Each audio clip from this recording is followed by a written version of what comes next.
Coming up on this month's edition of The Now, an inside look into the brand new Learning Commons, juniors will make the change of taking the SAT instead of the ACT, and a sports update.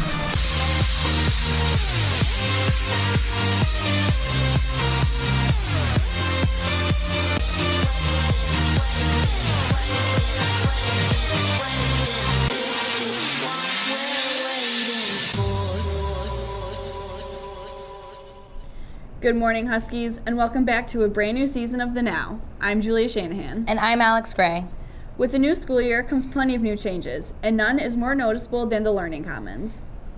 With a new coffee bar, couches, and huddle rooms, it's the perfect place for students to feel comfortable and collaborate with their friends. We go to Chris Colai with the story.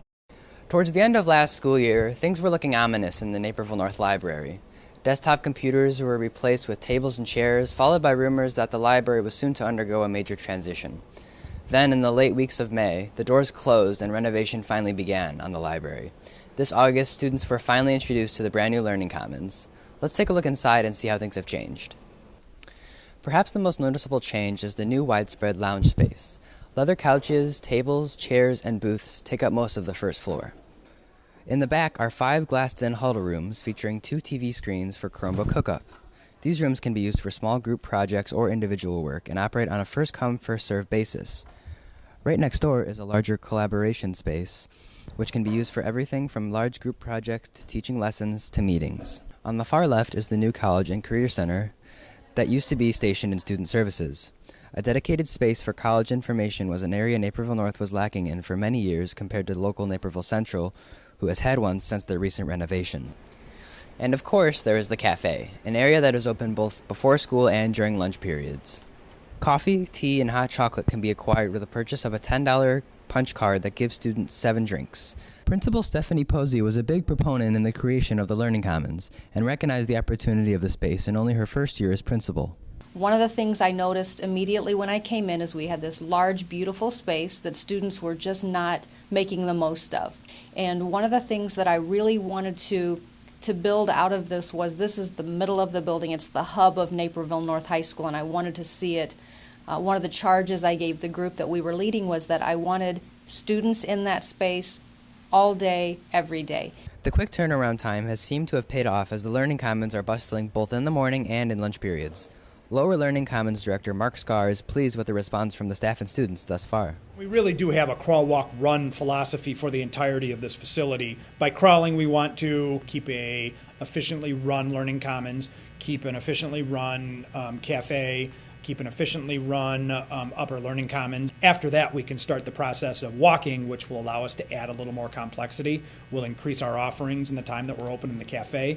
We'd like to start bringing in some celebrations of the creativity that's inside of this building. So we'd like to be able to bring in maybe some music performers, or I'd sure as heck like to see the artists in our building have a place to be able to display their authentic work in front of an authentic audience.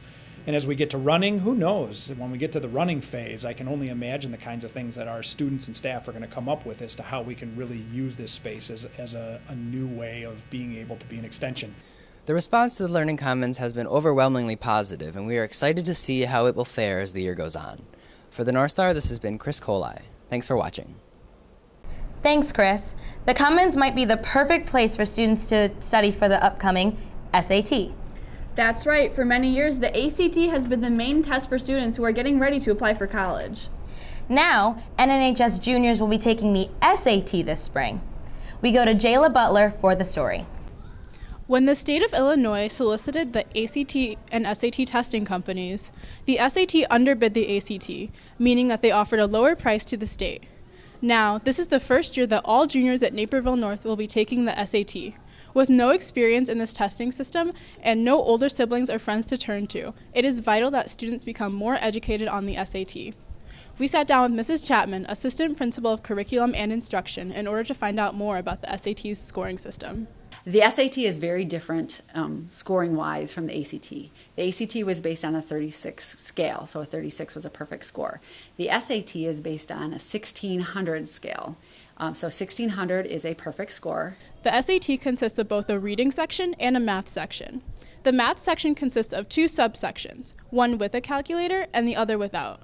It mainly consists of multiple choice questions, with a few short responses called grid-ins. The English section has a reading test and a writing and language test, both of which are multiple choice. The main difference between the SAT and the ACT are the questions. Between all categories, the SAT has 154 questions. Mr. Farson, Director of Student Services here at North, tells us a bit more about what we can expect from the question. I would like kids to think of it as this. The ACT is a test that tests what you've been exposed to in school. The SAT is a test aligned to the Common Core standards, so it asks questions on sort of fewer subjects, but more detailed. So, to simplify, I think the SAT is probably what kids are capable of doing, and the ACT is what kids have been exposed to and studied in school.